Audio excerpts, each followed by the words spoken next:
Empress लिू चैंगफेंग के साथ अकेले बात करने के लिए आती है और उससे कहती है, चैंगफेंग क्या तुम्हें पता है तुमने कितनी बड़ी गलती की है?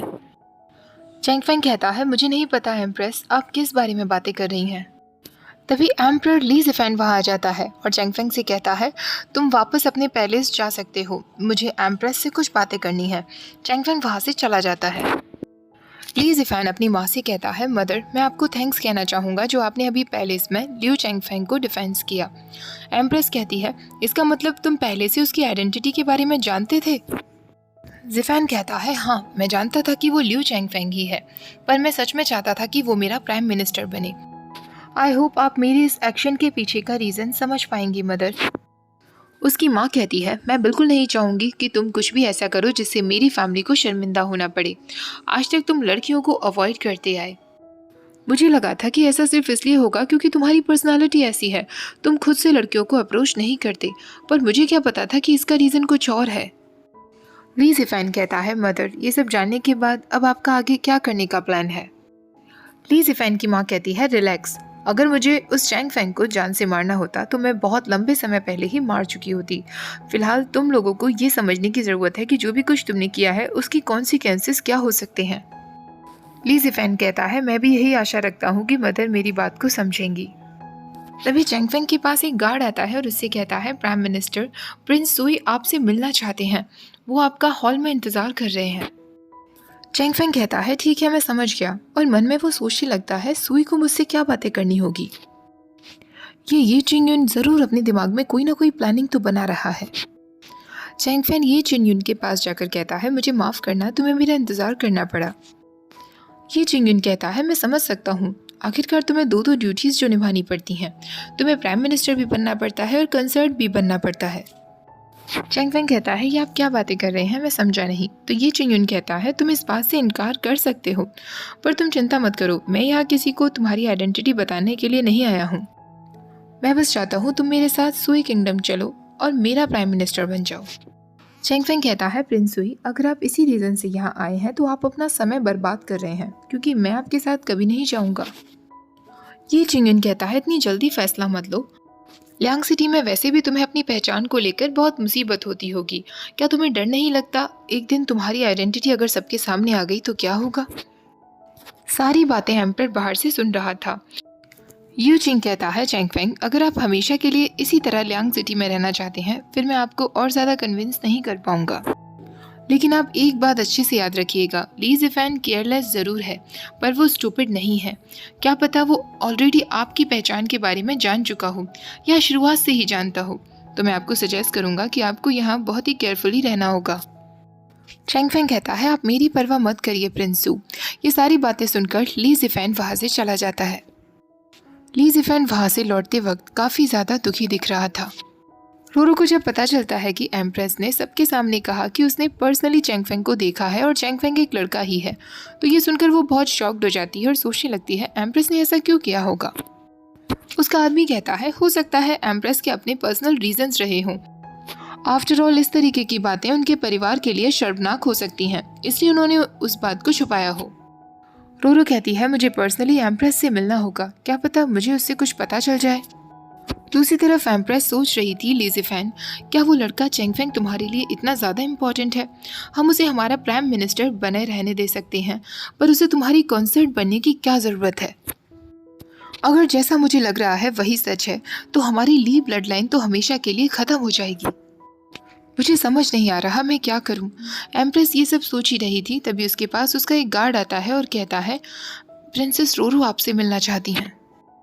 तभी एम्प्रेस सोचती है, रोरो मेरा काम आसान कर सकती है, अगर मैं ली ज़िफ़ेन की शादी रोरो से करा दूं तो फिर हमारी ली ब्लड लाइन ख़त्म नहीं होगी, और वैसे भी रोरो और ली ज़िफ़ेन की एंगेजमेंट पास्ट में हो चुकी है। जैसे ही रोरो वहाँ आती है एम्प्रेस उससे कहती है, तुमने और ली ज़िफ़ेन ने शादी के बारे में क्या सोचा है? तो रोरो कहती है, ब्रदर ज़िफ़ेन ने मुझसे कहा है कि जैसे ही मैं 16 साल की हो जाऊंगी वो एक डेट डिसाइड करेंगे। एम्प्रेस कहती है, इतना लंबा इंतज़ार करने की क्या ज़रूरत है? विंटर हंट होने वाला है, मैं तो सोच रही हूँ कि उसके बाद ही तुम दोनों की शादी की तैयारियां शुरू कर दूँ, तुम्हारा क्या कहना है? रूरू कहती है मुझे तो कोई प्रॉब्लम नहीं है, मैं बस चाहती हूँ कि विंटर हंट हमारे नॉर्दर्न रीजन द्वारा ऑर्गेनाइज किया जाए, क्योंकि इससे मैं अपने फादर की आखिरी इच्छा भी पूरी कर सकूंगी और ब्रदर ली ज़ेफ़ान को भी नॉर्दर्न रीजन के सिटीजन्स का प्यार और सपोर्ट मिल सकेगा। एम्प्रेस कहती है ये तो बहुत अच्छा आइडिया है, तो ये बात फाइनल हो चुकी है, विंटर हंट नॉर्दर्न रीजन में किया जाएगा। मैं समय आने पर ली ज़ेफ़ान को खबर कर दूंगी। रोरो सोचने लगती है आप बस देखते जाइए एम्प्रेस।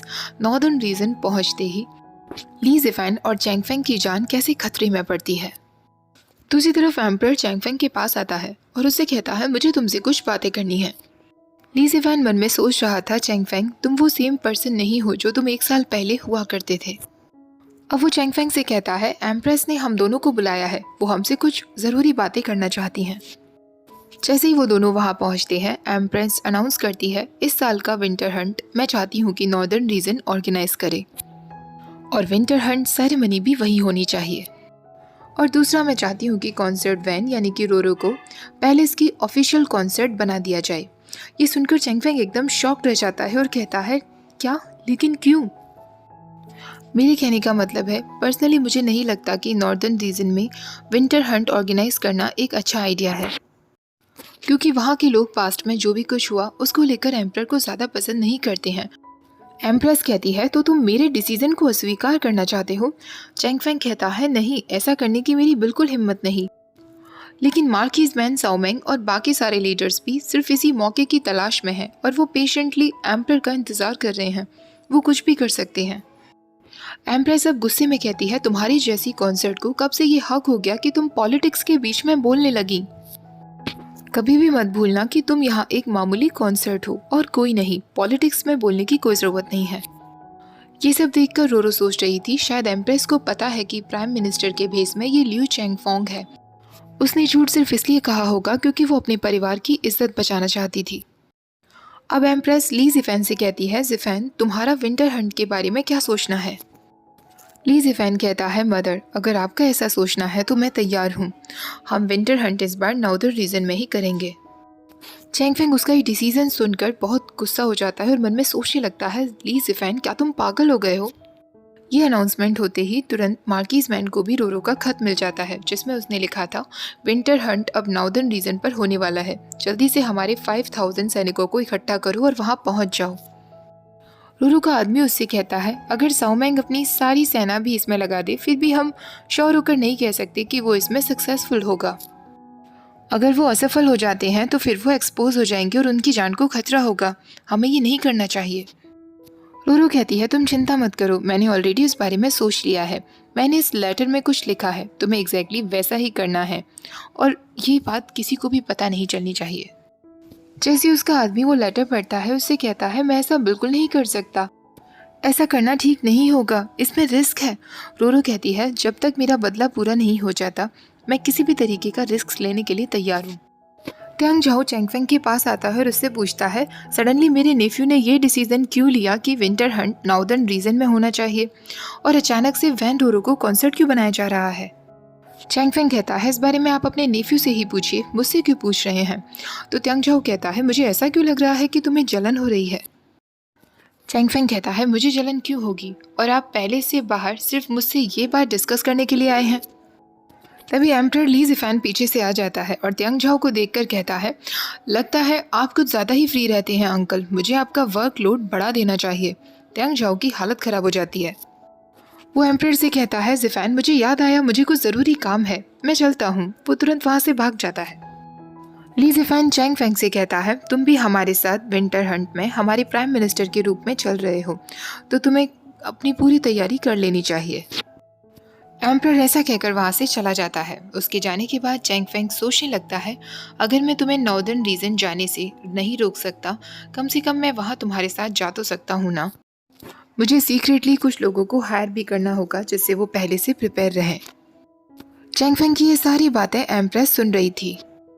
अब वो सब लोग मिलकर विंटर हंट के लिए नॉर्दर्न रीजन पहुँच जाते हैं। लियू चैंग फेंग को देखकर वहाँ के कुछ लोग आपस में बातें करने लगते हैं और कहते हैं ये तो वही है ना जिसने कुछ सालों पहले हमारे लॉर्ड को जान से मार दिया था।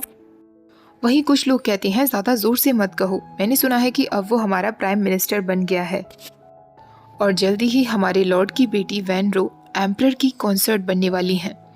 ओके गाइस, आज का पार्ट यही ख़त्म करते हैं। वीडियो अच्छी लगी हो तो प्लीज़ वीडियो को लाइक शेयर, चैनल को सब्सक्राइब करना मत भूलिएगा। Thank you for watching. Bye bye.